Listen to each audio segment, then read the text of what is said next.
Fala, minha gente, hoje eu vim falar aqui de uma coisa que parece simples, mas muita gente tem dúvida. Você sabe qual é a diferença entre mentor espiritual, anjo da guarda e centelha divina? Pois é, hoje a gente vai falar sobre isso e eu vou facilitar essa história aí na sua cabecinha, tá bom? Vem comigo, roda a vinheta. Fala, minha gente, eu sou Thaís aqui do Diário de uma Humana e coloco o meu servir aqui por meio da comunicação para ajudar você a expandir sua consciência. Hoje eu vim falar da diferença entre mentor espiritual, anjo da guarda e centelha divina. Eu vou começar com quem está mais próximo a gente desde o início dos tempos, o nosso anjo guardião.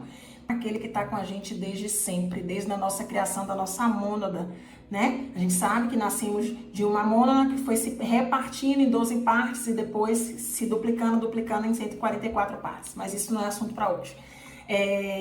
E esse anjo guardião é um espírito que, em geral, é um espírito muito mais evoluído do que a gente, que tem condição de nos proteger. Então, a cada nova existência, ele tá ali. É o mesmo anjo guardião para todas as existências, sim. Ele tá com a gente. Ele não é o nosso guia espiritual. E aí eu quero falar sobre essa história do guia espiritual. Eles são coisas diferentes que às vezes se confundem na compreensão. Não é? O anjo da guarda é o seu protetor mesmo. É aquele que vai te intuir nas coisas que às vezes a gente faz que não é muito adequada, né? Que sabe que vai causar algum prejuízo.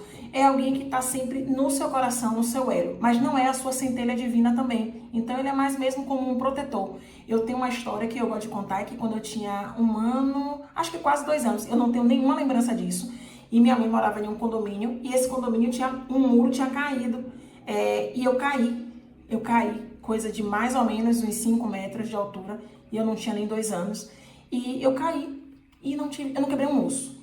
Eu não tive absolutamente nada, eu não caí de cabeça, eu caí, não sei como, eu caí sentada, eu tava meio que engatinhando, e minha mãe ficou louca. Minha mãe tem completa certeza de que foi meu anjo guardião, que não era a minha hora, né, de partir desse mundo, e eu tô aqui vivinha pra provar isso, mas ele estava ali, com toda certeza. Então, o anjo guardião, ele também está ali, não só para suspirar bons pensamentos, boas coisas para a gente fazer, mas também está ali para nos proteger. E eu tenho certeza que foi salvo, e eu tenho certeza que você tem um monte de história para contar aí também, de vezes e coisas que já aconteceram com você ou alguém da sua família, que parecem inacreditáveis. Então, é isso mesmo que acontece. É importante dizer que, e as pessoas que sofrem acidentes e que passam... Eu sempre penso que tudo que nos acontece de forma suavizada. É claro que tem gente que vem a falecer, vem a desencarnar, mas lembre que existe um momento em que aquilo foi definido por você, com a espiritualidade da sua volta para o mundo espiritual. Então, o acidente, que parece ser acidente, na verdade já estava designado para acontecer. Pode ser que a forma não tenha sido a específica, mas ele já estava designado. Mas quando você se salva, quebrei a perna, quebrei o braço, fiquei em coma, voltei. Lembre que a espiritualidade está sempre conosco e ela sempre ameniza, ela suaviza a nossa vida na Terra, gente. A gente só precisa ser grato. Então, se quebrou uma perna, se quebrou um braço, se caiu, se machucou, é sempre suavizado, sempre é melhor do que poderia ser. Lembre disso. Então, quando te acontecer alguma coisa, você ficar chateada ou chateado, sempre pense que foi suavizado. Sempre tenha gratidão por quem te acolheu. E provavelmente foi o seu anjo guardião que estava ali para te proteger. Tá certo? Vou abrir um leque para guia espiritual.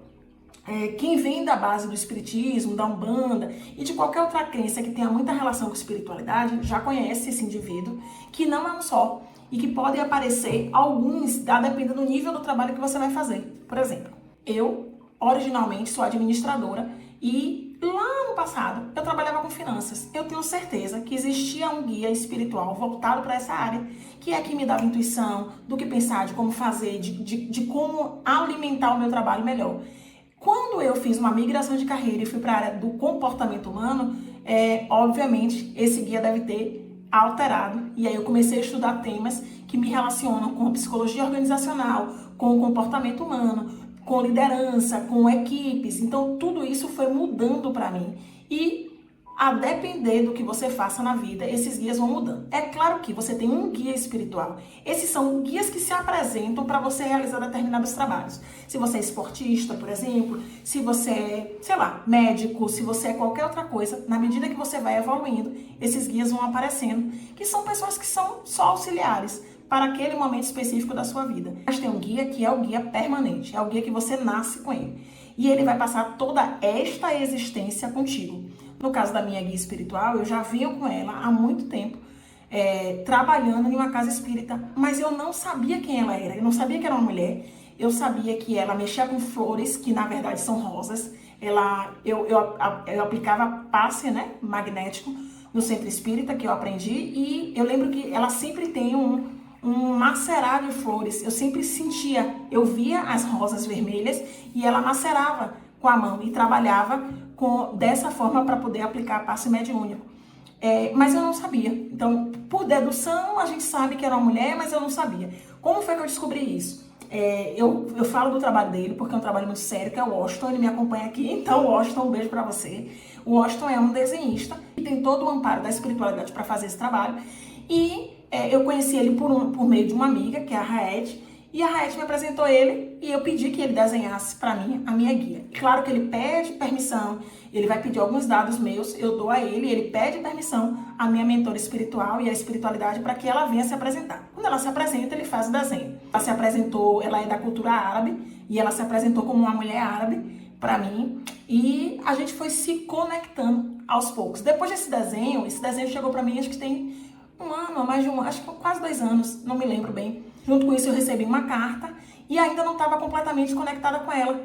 Depois da ressonância harmônica, e aí é que eu falo, depois da ressonância harmônica foi que as coisas foram se azeitando. Eu já trabalhava com ela há bastante tempo, mas eu não sabia quem ela era. Primeiro veio o desenho e depois veio a presença. E eu comecei a escrever intuitivamente. Ela começou a me guiar. Eu tenho um caderninho aqui, que é esse caderninho aqui que eu escrevo todas as manhãs. Eu ainda não tenho disciplina para acordar no mesmo horário, então eu acho que ela não deve estar muito satisfeita com minha cara, em que eu escrevo intuitivamente. Então aqui eu escrevo. Às vezes eu faço perguntas, às vezes eu só deixo que ela escreva. Hoje, por exemplo, eu estou gravando esse vídeo aqui porque eu recebi um puxão de orelha dela dizendo que eu precisava falar, que eu precisava pôr para fora o que eu conhecia e trazer para cá. Então eu tô aqui hoje porque eu estava muito procrastinando, eu já falei sobre isso, né? De vir aqui falar sobre o que eu sei, sobre as coisas que eu aprendi ao longo de 44 anos de existência na Terra. E aí recebi esse puxão de orelha dela. Independente, cada um, já falei que aqui eu quero trazer muita coisa sobre mediunidade, né? Eu trabalhei 20 anos na casa espírita, não quer dizer que eu saiba muito, mas eu vi muita coisa, então eu quero trazer essas coisas aqui pra gente começar a ajudar a desenvolver, a se apoiar na ressonância harmônica, que é uma ferramenta que faz os downloads pra gente, mas também trazer esse conhecimento da mediunidade para cá. Mas voltando para a história do guia, então o guia espiritual ele tá aqui nessa existência. Muito provavelmente em outras existências a gente vai revezar, talvez, a gente vai receber um outro guia, muito possivelmente. O nome da minha guia é Moriá. Uma coisa que eu percebo é que sempre que eu vou fazer um novo trabalho, seja um trabalho terreno, né, ou seja um trabalho que vai envolver a espiritualidade, eu sempre peço a ela que me oriente ou traga alguém que tenha mais conhecimento até que ela para me orientar. Agora eu estou estudando magia natural e conectada com os 4 elementos da natureza, com as flores, com as plantas, então é um tema que tá me chamando muito, né? Eu recebi esse chamado com relação a esse tema e estou investindo meu tempo em estudar isso. Quem sabe um dia eu apresente aqui para vocês, mas eu sinto que pode não ser ela que está me dando esses conhecimentos. Pode vir dela, pode, mas muito provavelmente possa ser que eu tenha que cruzar com outro guia que vai me amparar. E isso acontece o tempo todo. São pessoas que estão temporariamente, que são convidadas por conta do nosso desejo de vir aqui, né? A gente se coloca à disposição e eles vêm para nos ajudar e depois eles vão embora quando entendem que o trabalho deles acabou com a gente. Tá certo? Vamos lá. Centelha Divina. Quem me ensinou sobre Centelha Divina, se você ainda não leu esse livro, é Maia Andrade. Todo mundo conhece quase aqui na internet. Ela tem um livro chamado Centelha Divina e eu acho que você precisa ler esse livro. Esse livro, ele abriu minha mente para uma série de coisas e para entendimento do que é a Centelha Divina. Né? Quando você é criada, quando a sua mônada principal é criada e ela vai se dividir em 2 e depois daí ela vai duplicando, né? Esse assunto também, já falei que ele não é para aqui agora, nesse momento, mas neste momento, Deus vai lá e te dá uma luz, que é algo seu, que vai ficar com você infinitamente. Independente de você não reencarnar mais na Terra, em outros planetas, em outros lugares, essa centelha é a representação de Deus dentro de você. Então, eu, por exemplo, faço uma meditação, que é uma meditação de conexão com a minha centelha divina, que é o pedaço de Deus dentro da gente. Eu faço e eu me encontro com essa centelha eu faço o Ho Oponopono, minha japamala tá aqui. Eu faço um Ho Oponopono para ela, em agradecimento, né? Em agradecimento à minha existência, em agradecimento a sentir a conexão de Deus comigo. Isso é muito forte para mim. E depois que eu entendi que ela é aquele pedacinho do Pai que tá com a gente, eu me conecto muito mais com ela. Então, de manhã eu tenho uma rotina, né? Eu acordo um pouco mais cedo, tenho uma escrita intuitiva com a minha mentora, mas tenho o meu momento de oração, de intencionar as coisas boas pro meu dia. Eu tenho umas pedrinhas aqui, eu tenho um Buda, e tenho a minha japamala, que é onde eu vou me encontrar. Eu tenho um lugar que a gente chama de espaço pessoal. Se você não tem, acho que bom, pesquise isso. Se você tem interesse em saber mais, coloca aqui que eu posso ver se tem validade para a gente fazer um vídeo sobre isso. Mas eu vou para o meu espaço pessoal, imaginário da minha cabeça, o meu dentro de uma floresta, dentro de uma árvore. Então, assim, eu sou muito imaginativa, então eu trago isso, né? E é lá que eu me encontro. Maia Andrade, a centelha divina aparece para ela como um urso grande marrom. Para mim, a minha centelha aparece com um formato humano, mas translúcida, né? Então é transparente. Mas esse é o nosso guia, assim, não é o guia espiritual, mas é a nossa referência de Deus.